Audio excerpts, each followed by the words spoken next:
Today's Frugal Friday video is just for a really quick bag made with clear and jelly vinyl. This is not a pattern, it's just something I'm going to make. No pattern is necessary.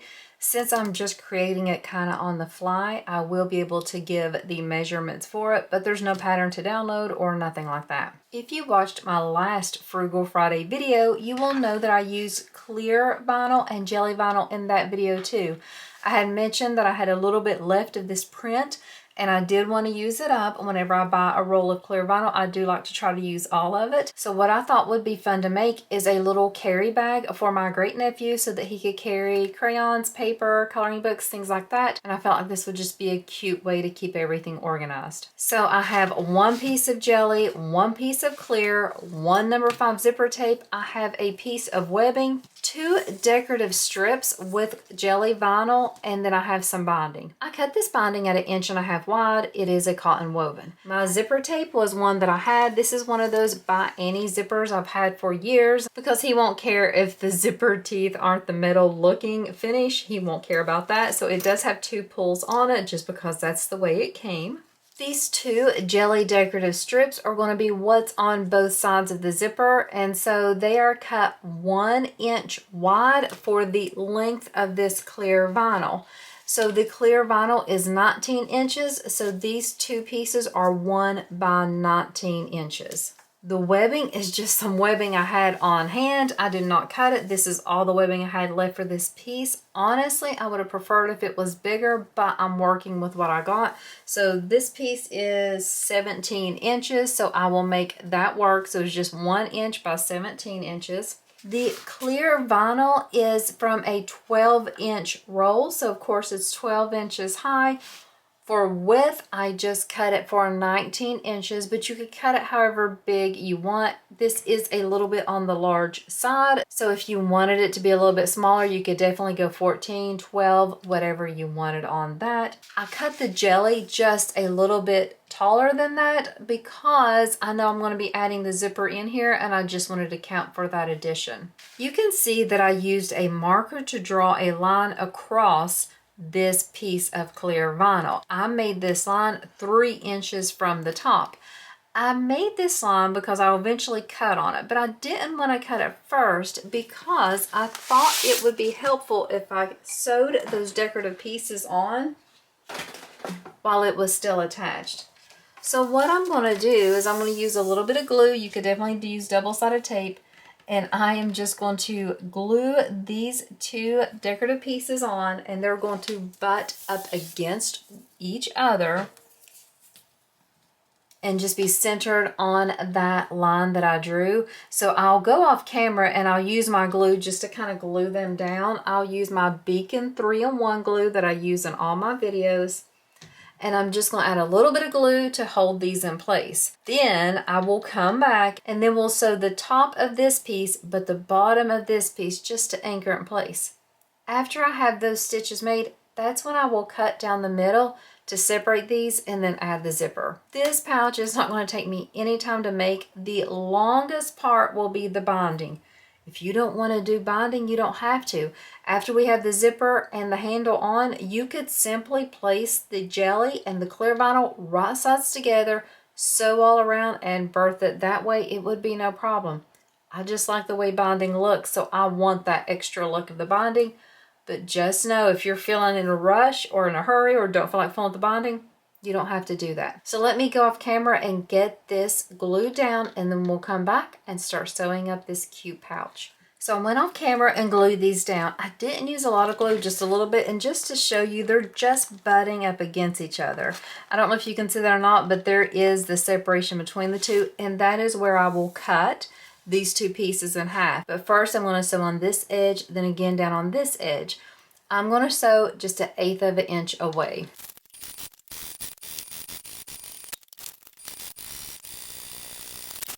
So now I have those 2 rows of stitching made. I'm just going to take my scissors and go in between here and slowly cut in between these 2 pieces. So now that I have those 2 pieces cut, I'm going to attach both of them to the zipper. I'll just lay each one of these pieces on top of the zipper about 1/4 inch away from the zipper teeth. You could use double-sided tape or glue here or whatever you want. It's whatever you feel most comfortable with. I'm just going to try to sew it very carefully and hope I don't mess it up. Whenever I sew the first one on, I'll just center on the zipper, but whenever I sew the second one on, I'll have to make for sure that I match up the sides as well. I'm going to slide those zipper pulls down to the other end, just so I don't have to pull with them, and just slowly attach these two pieces.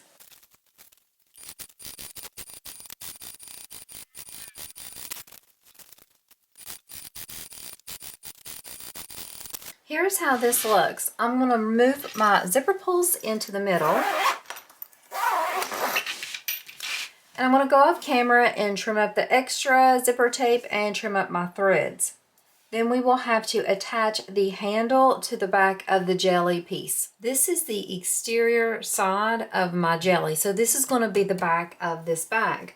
I went ahead and found the center, and then I just put this webbing 2 inches on each side from the center, so there's 4 inches in between. This is typically not the way I'd want to make a handle. I love to make bags like this, but I like to have the handle from one side and then going up and over on the other side. I've showed that technique in another video I've made, but that is the way I prefer to do it. But I did not have enough of this webbing, so this is the way I'm going to have to do it. But I just wanted to point it out that this is not my preferred method. Also, if I was making this type of bag for me, say I wanted to use it for quilting rollers, or if I wanted to use it to carry projects places, I would have wanted to use 2 layers of a cotton woven, cotton canvas, and a piece of foam and quilted it together, just so I'd have a little bit more protection for rollers, or if I wanted to use scissors in there or whatever. Since I'm making this for a 3-year-old and to have coloring books and crayons in there, the gel and the clear vinyl is fine. Just a couple of things I wanted to note. Also, I have not trimmed down this jelly. I will need to trim it because I just rough cut it. So this is the top, I know for sure, because I'm attaching the handles. So that means I'll have to trim up some at the bottom once we put this together.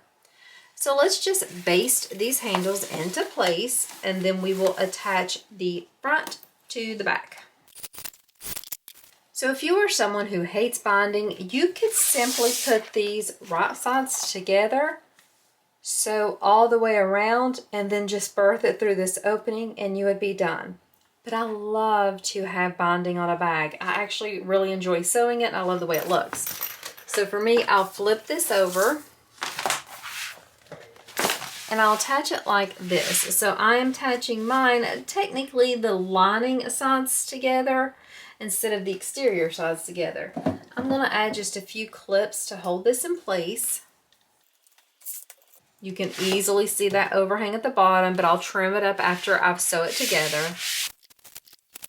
Now that I have it clipped in place, I'm just going to start sewing across the bottom and sew all the way around. Then I will trim up this bottom piece, and then I'll start with the binding.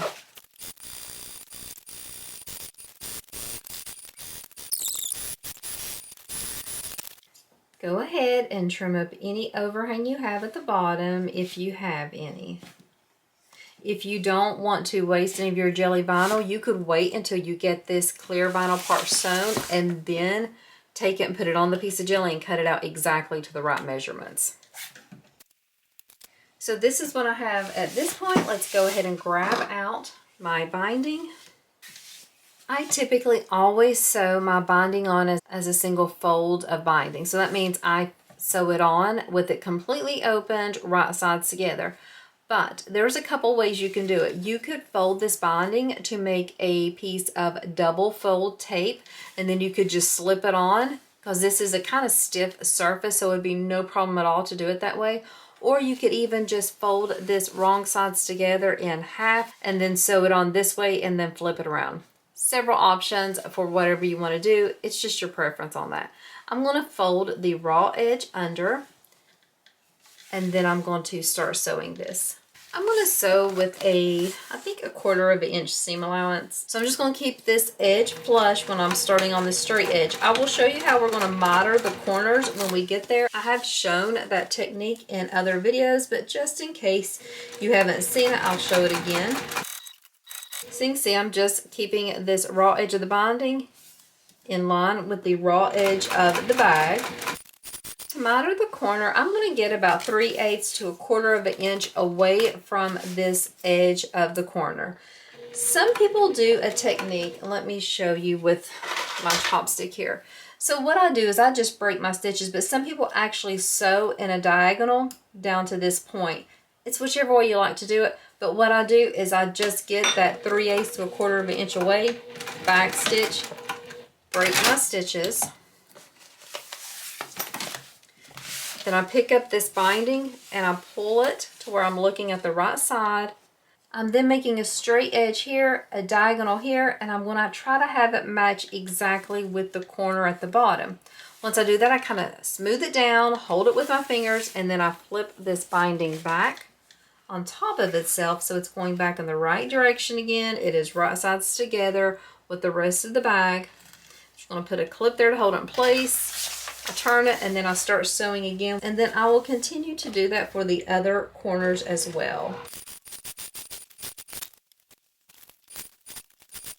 I'm once again sewing over those handles and I'm keeping them down once again.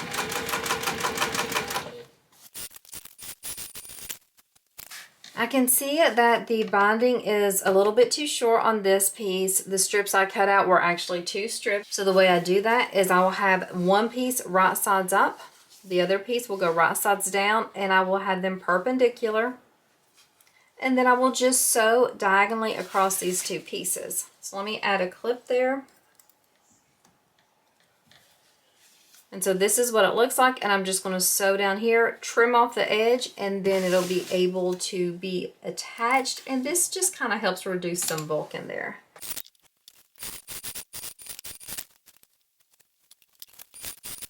I went ahead and cut off the extra, and I have enough to fold this raw edge wrong sides together just so it butts up against and meets the other piece. That is what I always like to do. That way when I turn this, there's not any extra bulk there, but I really have a nice even seam and everything's finished.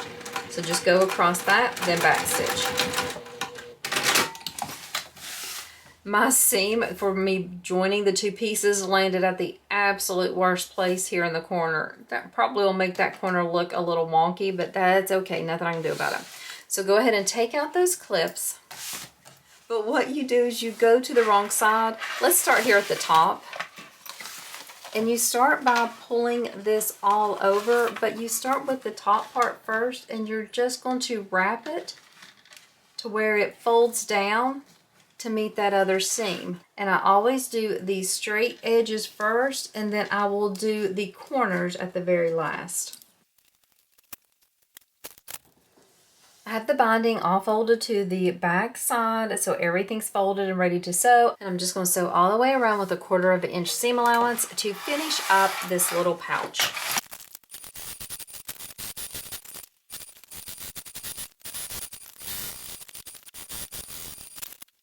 So my pouch for my great nephew is done. This is kind of big because it'll be perfect for me to put coloring books in there, pads of paper, crayons, markers, whatever. It'll just be a cute way for him to carry around some art supplies.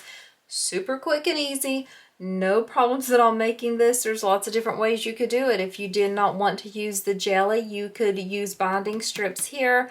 You could definitely use cotton woven or cotton canvas for the back, vinyl, whatever you want. Like I mentioned, it's not really a traditional pattern. It's just a way to create a simple pouch. If you have any questions about this, let me know. Other than that, thanks for being patient with me since the past 2 Frugal Friday videos have been really quick, short ones. I promise I will get back to better ones soon. It's just we're getting close to the end of tax season, and I'm struggling with keeping everything together. That is my real job, so it'll be over soon and I can get back to making more in-depth videos. But thanks so much for everyone for giving me ideas for new videos, for being supportive, for watching my videos, for just being kind. I really appreciate it. It's a hectic time right now with my job, so I'm just so thankful for every time someone gives me a kind comment. Thank you so much for watching. I hope this little video helps you make something that might be quick and easy and useful in your life. And hopefully today in your sewing room, you can just make something fun and helpful, quick and easy. And I hope you have a wonderful day. Thanks so much for watching.